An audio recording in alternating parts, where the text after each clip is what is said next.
In 1959, a man walked into an FBI field office with a file. He said nothing. He handed it over and vanished.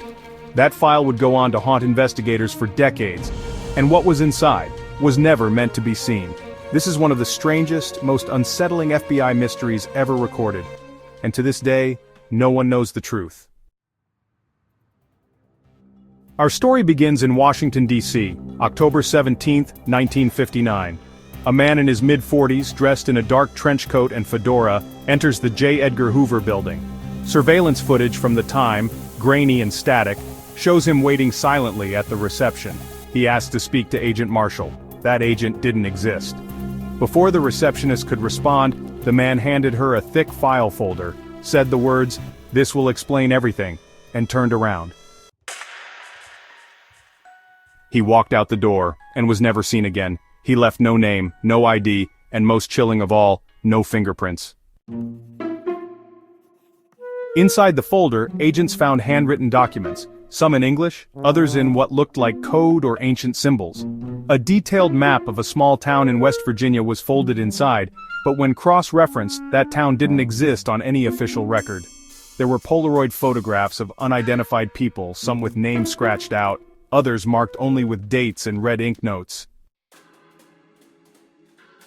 And at the bottom of the folder, there was a cassette tape labeled in all caps, "Play at Midnight." The agents did what the label said. At midnight, they played the tape. The audio began with static, then a faint voice, distorted and low. "They're not who you think they are." The phrase repeated several times, and then, a blood-curdling scream. Nothing else, just static. Shaken, the FBI launched a full-scale internal investigation. They tried to decode the writings, analyze the map, and identify the people in the photographs. Experts from multiple departments were called in: linguists, cryptographers, psychologists. None of them could make sense of the material. Weeks later, two of the lead agents assigned to the case were found unconscious in their homes, both exhibiting symptoms similar to radiation exposure. Neither could remember what happened to them. From that moment on, the case was shut down, classified, locked away.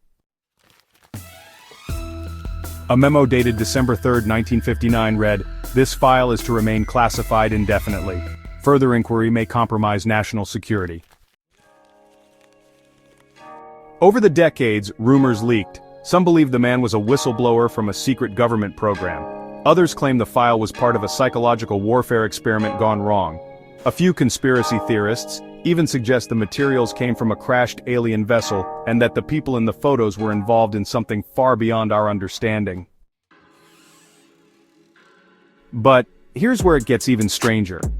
In 2009, a document surfaced on an encrypted deep web forum. It contained scans of the same map, same symbols, and same handwriting as the 1959 file. No one knows who uploaded it. But at the bottom of the document, a new message was written in red. "It's starting again. Was this just a hoax? A leftover relic of Cold War paranoia? Or was someone somewhere trying to warn us?"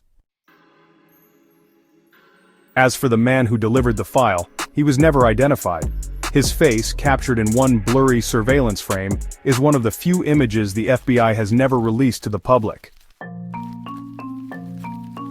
And the original file, still classified to this day. What do you think was inside that file, and why did they work so hard to keep it hidden? If you want more stories like this, real, mysterious, and buried in shadows, subscribe to Midnight Unsolved. I'll be back tomorrow with another mystery they tried to erase.